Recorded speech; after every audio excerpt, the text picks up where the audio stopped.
am not as good with hair and makeup as my twin, but I love the magic. The moment when you glance up and see, just for a split second, a whole different person. The girl in the mirror is pale and ghostly, a shadow girl. There are ink-dark smudges beneath her wide blue eyes, as if she hadn't slept for a week, and her hair is tangled and wild, twined with fronds of ivy and black velvet ribbon. She looks like a girl from long ago, a girl with a story, a secret. She's the kind of girl who would make you believe in ghosts. Awesome, I say, grinning, and the ghost girl grins too. You look gorgeous, Summer says as I turn away from the mirror. Think you'll hook up with some cute vampire boy at the party? Vampire boys are a pain in the neck, I say. Summer laughs.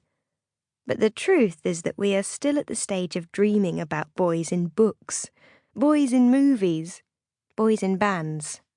Neither of us has a boyfriend. I like it that way, and I think Summer does too. Besides, if you saw the boys at Exmoor Park Middle School, you would understand. They are childish and annoying and definitely not crush material. Like Alfie Anderson, the class clown, who still thinks it's funny to flick chips around the canteen and set off stink bombs in the corridor. Classy. Summer is perched on the edge of her bed, stroking silver sparkles along her cheekbones, painting her lips to match. Our dresses are the same, skirts made from frayed, layered strips of net, chiffon and torn-up sheets, hastily stitched onto old white vest tops. On Summer, this looks effortlessly beautiful. But when I look back at the mirror, I can see that I was fooling myself. On me, it just looks slightly crazy and deranged. I am not a ghost girl, just a kid playing dress-up, and not quite as well as my sister. I guess that is the story of my life. Summer and I are identical twins. Mum actually has a scan from when she was pregnant, where the two of us were curled up together inside her like kittens. It looks as if we are holding hands.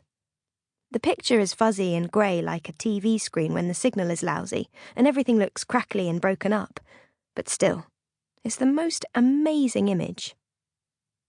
Summer came into the world first, a whole 4 minutes ahead of me, dazzling, daring, determined to shine. I followed after, pink-faced and howling. They washed us and dried us and wrapped us in matching blankets and placed us in Mum's arms. And what was the first thing we did? You got it.